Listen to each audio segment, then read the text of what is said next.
कि 4 परिंदों का जो इंतखाब हुआ था ना, 4 परिंदे जो चुने गए थे, कौन से थे? कौवा, मुर्गा, कबूतर, मोर।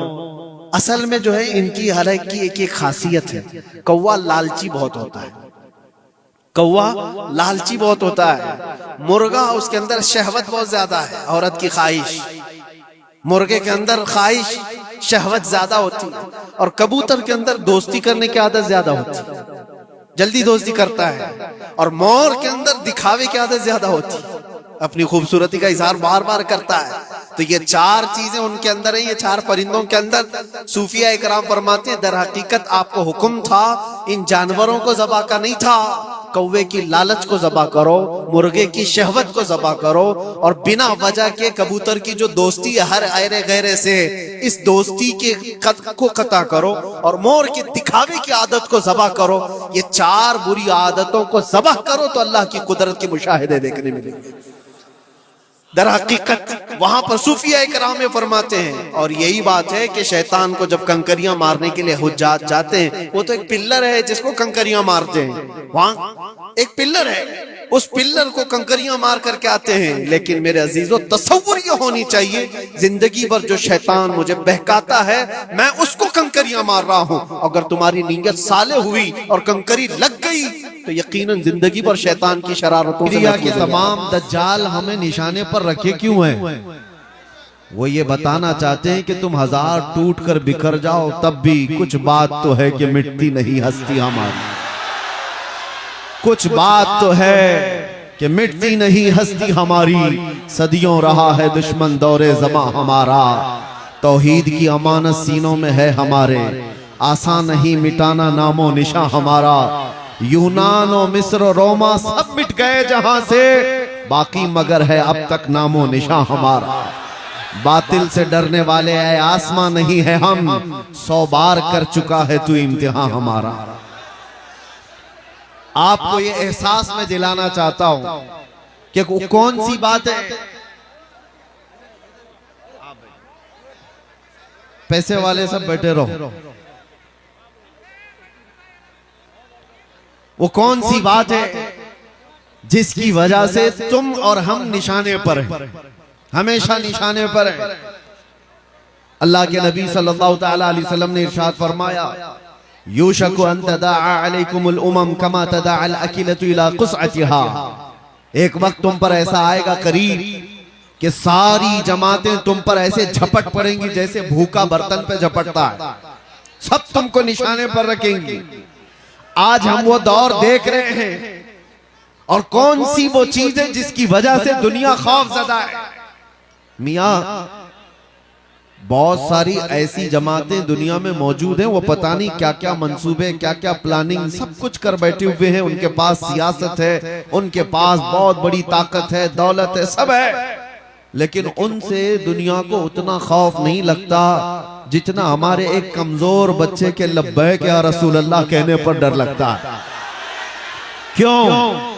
वजह यह है कि दुनिया ये जानती है, जिसको 100 साल पहले इकबाल ने कहा था, ये फाका कश मौत से डरता नहीं जरा, ये फाका कश मौत से डरता नहीं जरा, रूह मोहम्मदी इसके बदन से निकाल दो।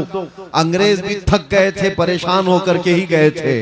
आपको क्या लगता है अंग्रेजों को हिंदुस्तान से जो जाना पड़ा वो यूं ही चले गए थे?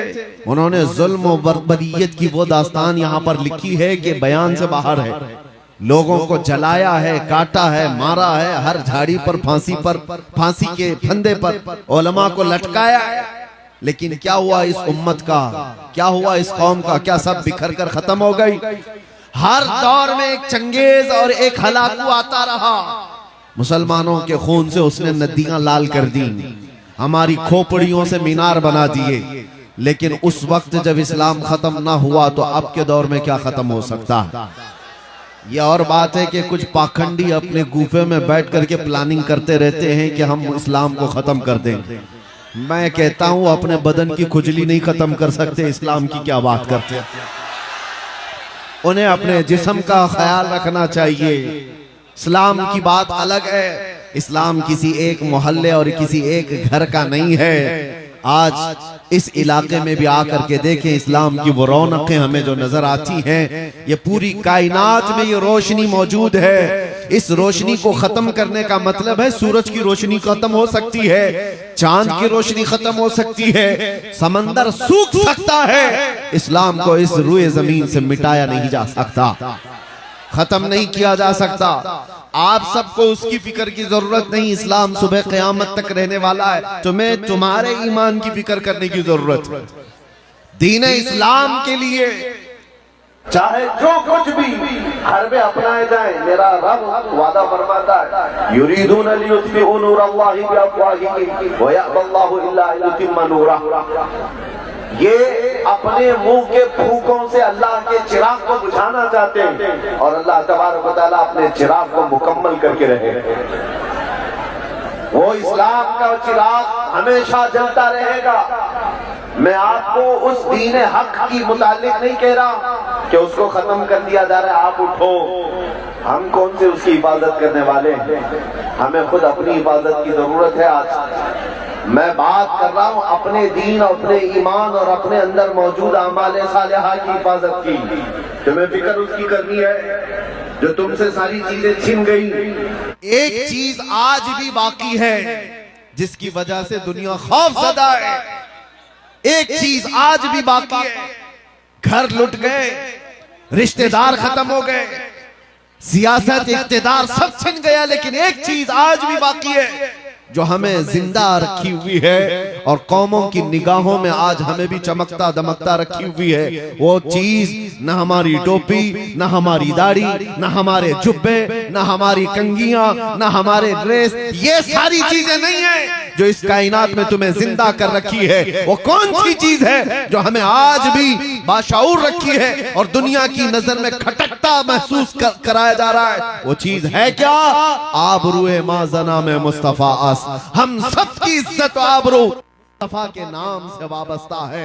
वो मोहम्मद अरबी सल्लल्लाहु ताला अलैहि वसल्लम के लिए तड़पना और आज भी जो उनके लिए हमारा दिल धड़कना, जो ये कैफियत बाकी है, यही हमारी जिंदगी की ऐन मिसाल, यही हमारी जिंदगी है, बाकी कुछ नहीं है। इसीलिए आला हजरत ने सच फरमाया था, वो जो न थे तो कुछ न था और वो जो न हो तो, सुन्नियों को पता है, वो जो ना हो तो हमारी जिंदगी में भी वो जो ना हो तो, कब्र में भी वो जो ना हो तो, हश्र में भी वो जो ना हो तो, अरे अजानों में भी वो ना तो, वो जो ना हो तो, जान है वो जहान की और जान है तो जहान है।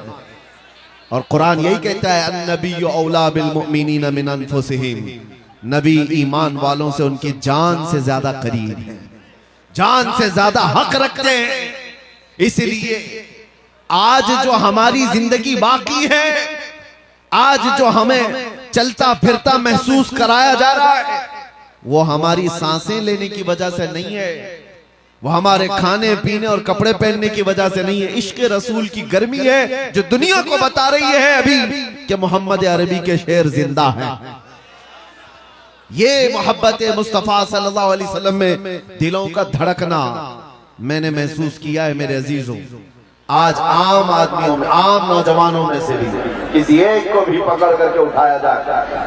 बाज लोग ये कहते हैं, मैं उनको जवाब भी देता हूँ। कुछ लोग कहते हैं मुसलमानों के हालात क्या हो गए, कभी इस पार्टी में कभी उस पार्टी में, कभी इसका झंडा कभी उसका झंडा लेकर के चलते रहते हैं। सियासी मामलात में, सियासी मामला अभी बिहार के इलेक्शन में भी और दूसरी जगहों पर भी इलेक्शन जब आते हैं तो लोग ये ताना दे रहे थे हमें कि मुसलमानों का हाल क्या है, कभी इस जमात के झंडे कभी उस जमात के झंडे, कभी इससे भी पैसा लिया उससे भी पैसा लिया। मैं सुनता हूँ, मैंने एक बड़े सियासी साहब को ये जवाब दिया था आज से कुछ साल पहले।